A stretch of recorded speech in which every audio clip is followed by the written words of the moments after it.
السلام عليكم الاخوان.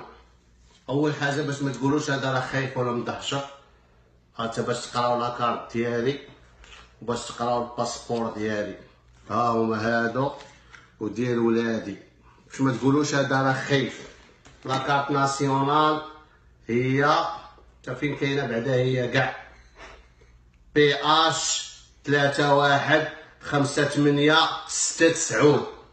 اقسم بالله العلي العظيم، وانا كنتضامن مع الناس اللي ضد يحرقوا الباسبور باغي نشريوها ليا. راه كنا كان شهاده، اقسم بالله العلي العظيم من ناخذوا الزرق. واش نسيتو خير دير هذا؟ راه هذا هو اللي خرجك من المغرب، اللي باغي يحرقو مكلخ. راه هذا هو اللي عطانا هذا.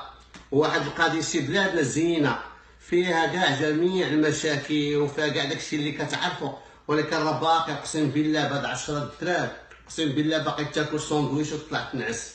اما بهاد الدولار اقسم لك بالله العظيم الا دار لك شي حاجه، اقسم برب الله العلي العظيم الا دار لك شي حاجه.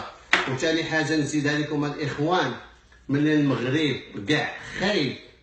علاش بنادم كيدخل ليه وكيجي يعطيوه اتساع؟ وزائد واحد الحاجه اللي نقولها لكم الدراري، كاينين جوج الحوايج في المغرب، كاين الشفره وكاين القوالب وكاين الحقره، ولكن كنت التراجم وخدم على راسك راه حتى حاجه ما غتبدل، حتى داك تزاد لقى راسو لاباس عليه، نوض تخدام ولا يدبر على راسه. وتتوما الدوله ملي ما قادينش فيهم، اسلي على بنادم فيزا خليهم يتعاونوا عليهم. الله يسهل على كل واحد، عواشركم مبروكه ويحيى المغرب.